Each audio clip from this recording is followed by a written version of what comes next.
Hey guys, it's Lord of the Pogs. If you ask anyone who's Led Zeppelin, they know. I personally guarantee it. How did they achieve that?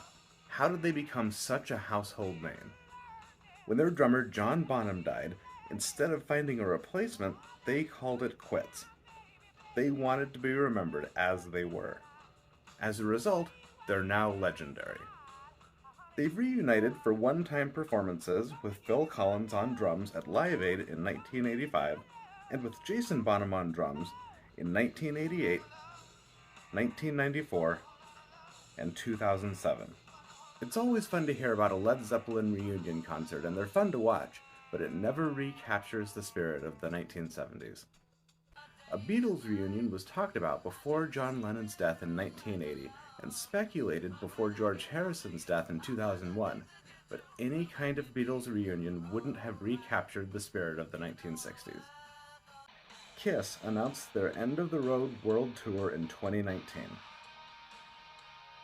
They announced their farewell tour in 2000 and have embarked on more than a dozen tours since then, making me wonder if this is really the end. I personally think their farewell tour should have been the end, but it didn't have to be.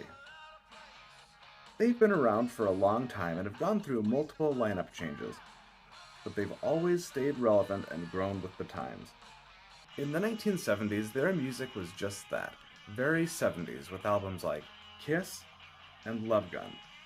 They went through a pop phase in the early 80s with Dynasty and Unmasked, before returning to their hard rock roots with a very 80s heavy metal sound on Lick It Up and Animalize, and experimented with some 80s pop on Asylum and Crazy Nights, before hitting the ground running in the 90s with Revenge. By then, Bruce Kulick and Eric Carr had been in the band longer than the original members Ace Frehley and Peter Criss were before their departure, and the band had been without makeup longer than they had been with makeup. The decision to reunite the original lineup came after positive fan reaction to Peter Criss and Ace Frehley appearing with the band at their MTV Unplugged performance. This was the mistake that, in my opinion, Kiss continues to suffer from and has never recovered from. But why not reunite with the original lineup? Led Zeppelin has reunited multiple times, and the original Alice Cooper band reunited in 2015. Fans love that sort of thing. So why not? The difference is that Led Zeppelin has done 4 performances since 1980, and the original Alice Cooper band has performed once since 1974.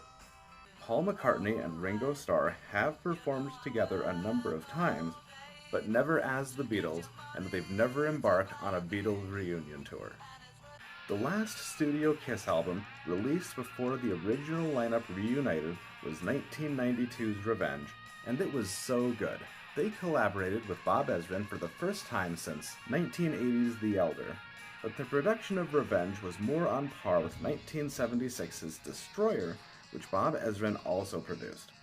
Revenge, along with Carnival of Souls, and Kiss's history of keeping with developing trends of popular music makes me wonder.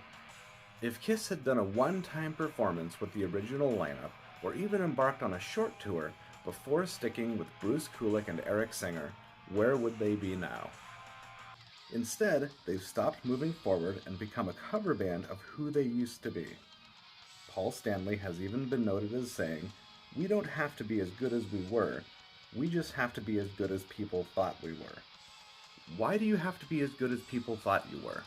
Why can't you just be as good as you are? I understand that the goal here is for people to have the opportunity to experience Kiss as they were in the 1970s, and for younger Kiss fans to experience a classic Kiss show, but that's literally why we have cover bands. You can see the Beatles' Love perform at the Mirage in Las Vegas, and the Kiss cover band Hotter Than Hell performed the concert scene in 1999's Detroit Rock City. Kiss has always cited Alice Cooper as one of their biggest influences starting out. What if Alice Cooper had followed the road Kiss took? done an MTV Unplugged performance with the original members of his band before embarking on a reunion tour and pumping out one more album before returning to the past and staying there. We wouldn't have some of his best work: Brutal Planet, Dragontown, The Eyes of Alice Cooper, Dirty Diamonds, Along Came a Spider, Welcome to My Nightmare 2, Paranormal, and Detroit Stories would all cease to exist. So, what would have come after Carnival of Souls if Kiss had stuck with their then current lineup? They were fully capable of continuing with good, original music well into the 2020s. But they chose a different road. Led Zeppelin knew when to call it quits. The time for Kiss to call it quits was after their farewell tour. Thanks for watching. If you enjoyed this video, please consider dropping a tip. And don't forget to like, share, subscribe, and hit that little bell in the corner to get notifications on more videos like this one.